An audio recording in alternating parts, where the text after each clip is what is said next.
There's a trick, a silent one, that almost no one talks about, yet every powerful person in history has used it. It's the difference between being ignored and being respected, between chasing influence and attracting it, between being loud and being listened to.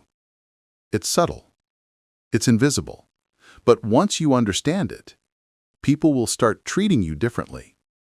They'll sense something in you they can't quite describe. A quiet presence, a gravity, something that says, this person doesn't need to prove themselves. This is the silent trick that gives you power. We live in a world obsessed with noise. Everyone is shouting their opinions, posting, performing, competing to be seen. But here's the paradox. The more you try to be seen, the less you are. The louder you become, the less people truly listen. Because real power doesn't come from visibility. It comes from control. Not control over others, but control over yourself. This is something the great minds, from Lao Tzu to Carl Jung, understood deeply. Lao Tzu wrote, "He who knows others is wise. He who knows himself is enlightened." And to know yourself, truly know yourself, you must first master silence. Have you ever noticed how the most powerful people in the room rarely speak first? They listen. They observe. And when they finally speak, everyone listens. That's not an accident. That's the result of self-containment, the ability to hold your energy instead of leaking it. Every time you overshare, every time you react emotionally, every time you explain yourself to people who don't understand you, you lose power. You drain your mystery. You become predictable. But when you master stillness, when silence speaks for you, you create tension. You command attention without effort. It's the same energy that great leaders, negotiators, and thinkers carry. You feel it in their presence before they even say a word. Psychologists call it non-reactivity, the ability to remain calm and composed no matter what happens around you. It's one of the rarest human traits, and it's magnetic. Because in a chaotic world, people instinctively follow those who remain centered. Silence isn't just peace, it's strategy. When you're silent, you're gathering data. You're reading the room. You're giving others the space to reveal themselves. In a conversation, silence makes people uncomfortable, and in that discomfort, they talk. They reveal their insecurities, their motives, their truth. That's why the best negotiators and interrogators use silence like a weapon. They don't rush to fill the void. They let it work for them. And when they finally respond, their words carry weight, because silence gave those words meaning. In your life, this applies everywhere. At work, in relationships, in arguments. When you stop reacting immediately, you stop being predictable. And when you're no longer predictable, you become powerful. Carl Jung once said that until you make the unconscious conscious, it will direct your life and you will call it fate. Silence gives you that awareness. It reveals what's beneath your reactions, your fears, your insecurities, your automatic defenses. Most people run from silence because it confronts them with themselves. That's why they can't sit still. That's why they drown their minds in noise, podcasts, music, social media, because silence exposes the truth they're avoiding. But if you can sit in that discomfort, if you can listen to your own chaos without flinching, you'll discover something profound. You'll realize that most of your power was never lost. It was simply buried under distraction. This is what monks, stoics, and mystics have practiced for centuries. Stillness is not passive. It's an active reclaiming of control over your mind. Everything in life is energy. Your focus, your attention, your words. Every moment you spend explaining yourself to people who don't get you, you give away power. Every argument, every emotional reaction, every attempt to prove something, it's a leak. Powerful people are careful with their energy. They don't fight every battle. They don't explain every move. They know that attention, like money, should be invested, not spent. The silent trick, therefore, isn't just silence of speech. It's silence of reaction.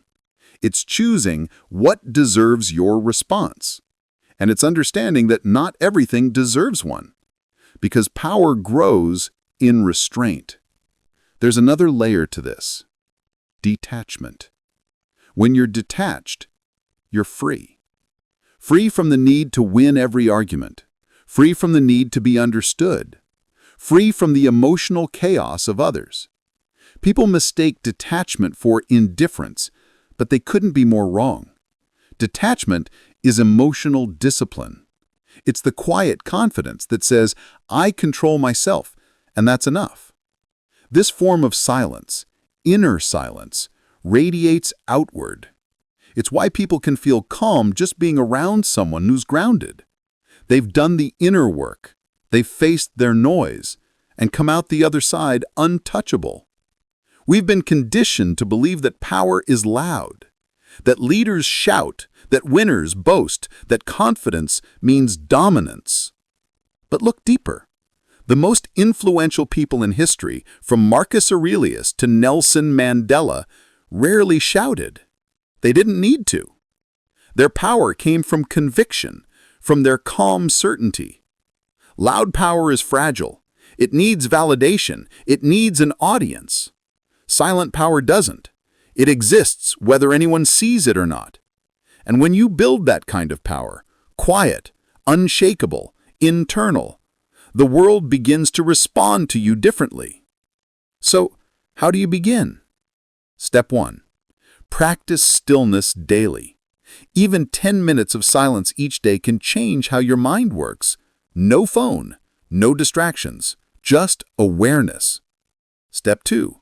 Observe before reacting. Whenever you feel triggered, pause. Watch the emotion arise. Don't suppress it, just observe it. That's where your power begins. Step 3. Speak less, mean more. Every word you say should carry intention. Before you speak, ask, is this necessary? Is it true? Is it kind? When your words become rare, they become valuable. Step 4. Stop explaining yourself. You don't owe the world your reasoning. Those who understand won't need it. Those who don't will never get it. Step 5.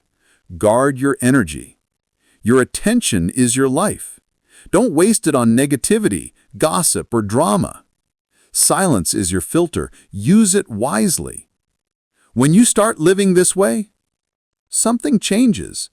You stop chasing and start attracting. You stop reacting and start observing. You stop performing and start being. People notice it. They can't explain it, but they feel it. They treat you with more respect, even hesitation, because deep down they sense your stillness. You've stopped leaking power. You've reclaimed your energy. And now silence speaks for you. The silent trick that gives you power isn't a manipulation tactic. It's not about dominance or superiority. It's about liberation, freeing yourself from the noise of the world and the noise within you. When you stop needing to be seen, you start being noticed. When you stop forcing outcomes, you start creating them. When you stop chasing validation, you start embodying confidence. That's the paradox of true power. The more silent you become, the louder your presence grows. Power isn't in what you say. It's in what you don't need to say. The loud seek attention. The silent command it. So the next time you walk into a room, don't announce yourself. Let your silence do it for you. Because that's the real trick, the silent one, the one that gives you power.